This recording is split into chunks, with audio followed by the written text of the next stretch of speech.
James, what have we got there?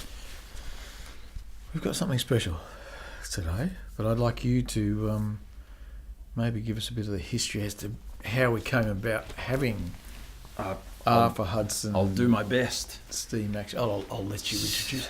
Well, this is straight away. This is one of the most confusing album covers of all time. R for Hudson. Because it doesn't make... I don't see an R in Hudson, so... It makes no sense. And it looks to me like every time I see that, it's kind of the R-rated kind of sign. I'm thinking, okay, R-rated for Hudson, trains, steam action. I suspect that whoever A&R'd this particular record was just... This was his weekend away. And the artiste... Yes. Possibly Mr. Hudson... Yeah. Got in there and went, I've always seen an R in front of... Oh, yeah, absolutely. Yeah. Probably Robert. Bob. Got to... Someone like that gets involved and they're like, well, R, Hudson was steam. And they're like, no, look, it was just a simple concept we had. And you've gone and turned it in. And then because of that, they went, well, damn, I guess we're going to have to make a steam train album. We just spent... we blew the whole budget on this graphic... Yes. This photo, which back in the day, not that easy to come by. That's right. So... And then A&R man Alistair Bradbury gets back after the long weekend. Yeah. What the... Well, who? What? This is not the plan. This is a full vinyl of train sounds. Steam trains, all authentic sounds of Australian steam locomotives in action. So this goes back to when I was a wee little man. I'd say no more than 3 or 4 years old. That's 4. Yeah. That's when I remember this being played at home on the record player, and it might seem strange, but the idea of steam trains being played for kids. Big, remember the old school record player? Yeah. And certainly in our family, it was big. It was, it wasn't just like, a little thing. It was a big deal. Yes, so you imagine the sound of those trains coming out of 2 massive speakers here and there. Fantastic. Pretty thrilling. I think it wasn't until much later I realised that scene 1...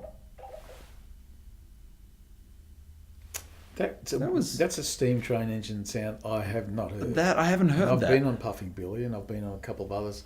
Never heard that. And I was thinking scene 1, Dandenong.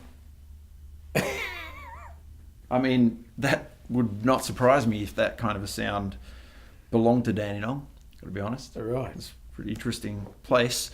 But yeah, I couldn't believe that, scene 1, Dandenong. You've got Laverton. And here's the most surprising one. And we're probably going to have a listen to this. Scene 8, Werribee. Oh, see, now, and we're talking Werribee 19... Yeah. This tells you, that's 1967. I can't believe there was a Werribee. Well, there wasn't. Was there? No. There was only a crossing at Werribee. Right. And the only house that existed then was the signalman's. Yeah. thing. He said, "Go on." And that was enough for him to get on the album. Yeah. Got a gig. Oh. And yet it says Werribee is the main centre of population. Hang on a second. So they used to get away with writing, whatever. It's a little fictitious there, I'd imagine. Oh, and has grown into an impressive and prosperous. Yeah, they really... It's a hard sell, but look, they're obviously in real estate the rest of the time, so they're... Right, so they know how to... Hence the prosperous. Well, they're talking about themselves and what's happened there. That's what it is. But I reckon there's some thrills to be heard here. You'll hear the occasional cat, occasional little kid on their bike getting caught as the back wheel. Yeah. Gets caught, and they of course escape. Yep. But the bike's taken all the way down to Lang Lang. Yeah, that's right. It's Lang Lang, start of side 2. Yeah. Lang right. Lang. It's a strong start. There's something here called Parwan. Parwan? What do you know about Parwan? I wonder if that's one of those little substations. The station that's not actually a suburb. Right. It's a sub-suburb. Yeah. Sub. It's a substation suburb. Yeah. It's nothing. Well, the only thing there is probably like a mailman's shelter for morning tea. Right. On his way between a real substation and another sub place. Yeah. And that's why they weren't allowed to have a name. They said, well, you can use a few bits of some other places if you want. They came up with Parwan. Parwan, P-A-R... W-A-N. I mean, I'm not sure about the pronunciation of that because it's a little interesting. Yes. Yeah, very not 1967 Dandenong kind of. That's the odd one out. That's for sure. Shall we see what this little baby sounds like? Absolutely. And this hasn't been played for a while, I'd say. Does that surprise you? I am surprised, actually. Well, I mean, I did have a little train get together, little do.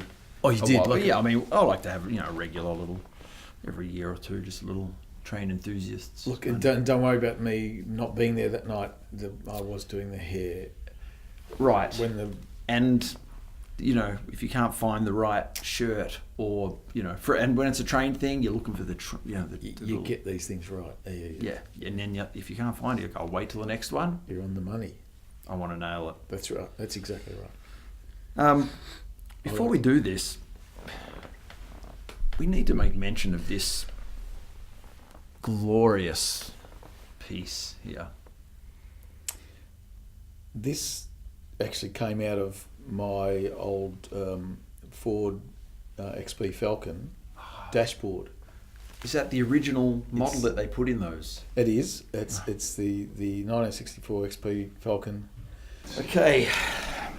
So let's talk about this. Oh, I know this already. That's Dandenong. Yeah. You can hear some of the factories. Yep. And this is serious. A frosty autumn night in 1967. You can hear the moisture. Very cold.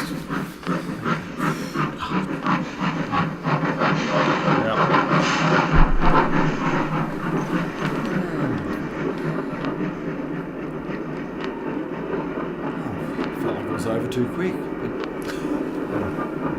Now, how's it sit you back in your seat though? That first. I actually wanted to grab this at the start.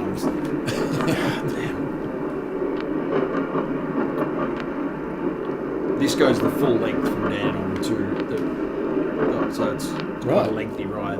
Yeah.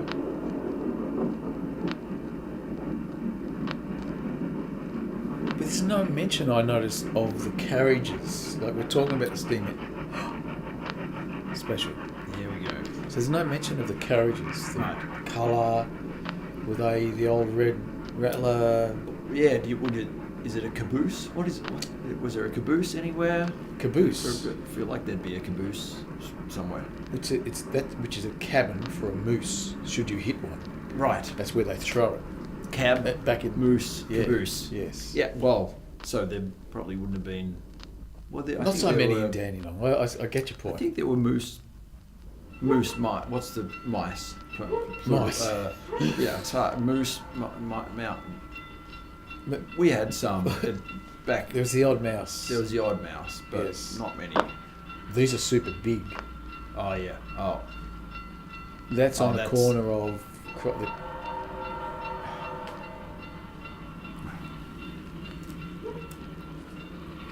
There's Rover. I thought it was a little didgeridoo, but you know that. Yep, they do that. I thought that might have been. I'd say. Aren't they chirpy, the steam engine drivers with their little cap? Oh, they are, yeah. So I wonder what they were hiding. You wouldn't want to be in amongst all the coal, yeah, coal stories, because they're quite busy. They used to hire large gentlemen, Yes. and by the time they'd done a few years and got their gold watch at the end of their career, Yep. they were skinny Little- as. yes. There was nothing of them. That's right. Worn to the bone, Yep. like the sweat Yep. from the start of the working day to the end, Yep. especially around Dandenong. And having to constantly do the, Yeah, oh, this is great, you Yeah. know, and then. one bicep much larger than the other. Oh, yeah. That sort of. Yeah. I think that actually. Excuse me. We've moved Might on be to a rumour, but I Seymour. feel like I think some of those guys they actually only had one arm. Oh, They actually went out of their way to hire. So because they went, you're gonna have to do a bit of this, bit of that, and then Yeah. you're gonna have to, Yeah, right. and they went, so no Yeah. problem about. Don't worry about the other arms. Like That's right. you The other can one, the other one just holds on to because it's a rope thing, was it? yeah, exactly. I mean, it might be a bit. At times, you're going to be, well, you know, it's gonna, Yeah, right. but you don't So need the two. Well, no, I don't think you do need the two because there was no need for this sort of. There was none of that sort of. This was behaviour back '67, then. Yeah. and it was a frosty night in Dandenong. Well, actually, even then, Dandenong, I think there might have been had it been the reservoir line Oh, in that era, yeah. that left hand, that spare hand they had would have a gun. Yeah. You'd, Not so in Dandenong. I'd say on that line, 2 arms at least. Yes, Yeah. preferably 3. Preferably, Yeah. which is the third arm from the first guy on the Dandenong line. That they sewed He on. lost his, but no. Yes, they did stipulate 3 legs. They did or didn't? They. No, they did. Oh, jeez. Well, that one. He is. He's fast, that guy. He is hammering, man. Wow. Do not get in the way of this. Ah. That's the train going through, I'd say, reservoir, just going, we're not stopping this time. No, we're not stopping. Look at those guys over there, forget about it. Quite likely that's gone through someone's backyard because I heard a few little small animals and squeaks and things. Yeah, and a but bit they of did that. You know, the rails were loose. They do that. Yeah. And then, you'd hear some guy go, oh, what was that? That's right. And that was it. Hey! That's all. Hey! Ah, look, they knocked the fence down. That's right. That And was why it. this happened, you see, James, is because they were still laying the line. The line was still going down. So course. there was the opportunity with the one arm man that they'd be steering the thing and they'd go off. They didn't break sweat. They didn't slow down. Yep. Just in around the barbecue, back around, off. They're basically like the equivalent of your Holden, Holden driving team. Those skilled guys now that's what these were. That's right. Yeah. They did. There was no story about the train went off the rails and there was a terrible. To be like incident with the trains. Came off the rails, went through number 37. Jewel Avenue, I mean, took out a barbecue. Yeah. Just missed it. The dog. But they were just on fire. Those dudes. The formation, locomotive formation team at the showgrounds. Wow. Every year in September, they'd be there in their steam locomotives and just go straight through the sheep. So good. So good. Pavilion, the hay bales just flying everywhere. Amazing. It's okay. Fix it up then. Yeah, we got this. Yeah. That's I wonder. This is of course the steam action. Jesus, that's the one from Africa. That you can hear the elephants on that train. Yeah. I think there was a lion in there. Oof. Oh, that would be going down to Werribee, the Werribee Zoo, dropping off some animals. Before they had fences at the zoo. Yeah. It was just early days the zoo. Oh, the zoo was Werribee. I mean, they called Werribee. it. Eventually they said, Werribee Zoo. Yes. But back then it was like, well, we'll just take the African That's right. animals down to That's Werribee. right. They'll be. And it had no fences at all, so Werribee was actually a zoo, and nothing really changed. They put up the occasional fence Yeah. in the area, but They just worked out a generally- way they charge you now. and they couldn't charge you Back then you're like, well, without fences because you need a gate. A Yeah. gate's quite. They tested and trialled this in Melbourne. right. The gate idea. Yep. Not many people understand. It came out of Melbourne. The I gates. didn't know All that. about Well, gates. Yeah. Yeah, because they used to do it at church. Right. To get into church, you'd have to pay. Sorry, it's unbelievable. I mean, look, And you So catch just the train, of course, Yes. steam engine, to Seymour. I think we may have moved on from Seymour now. Yes. But anyway, they had the gates and they took on the steam engine in the caboose. No need for throwing a moose there because things were getting a bit more civilised. It was Yes. 68. Yep. And they would throw some gates from Melbourne. They'd take them down to the Werribee, Right. you know, and Throw a start few- putting them up. Yep. This is before fences were even invented. Right. They put the gate up, Right. and then you knew that you had to You'd pay be to get paying. Ah, through that gate. How ridiculous. Yeah. Yeah. And you'd go now. No one went around the gate. Oh, because they didn't know what it was. They sort of fear. Yeah. I mean, imagine you used to just great. You're at the zoo, which is actually just everything. Yep. And then you see this thing, and you're like, oh, we better go over there. Yeah. As soon as you're near, comes out of nowhere. Gotcha. £2. And the only people that got through those gates, from what I heard, this is my grandfather told me about this, Yes. were the locomotive drivers who just gunned straight for that gate. Right. Straight through. I'm not paying any damn money. Yeah. They haven't got fences. And particularly because that's where they used the one arm thing, and it's the only time they probably use it in a bit of a, cashed in on a bit. They're like,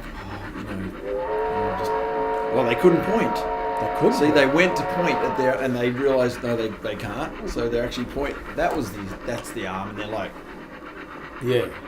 you're gonna charge me to go through the gate That's right. that I threw off my train, and I have one arm. That's right. So they charge half. Charge half? That's the original concession. That's right. That's where concession came from. concession, right. They went, okay, well, we can't just let you through because we got these people who have to pay. Yeah. This is going to be a real issue. How about we give you a discount? Let's call it a concession because you've got. So is that something that was invented in Werribee? Like, is that where they sent one-armed people? Because they'd send them to Werribee. Well, that's where you would have heard the stories of these one-armed communities.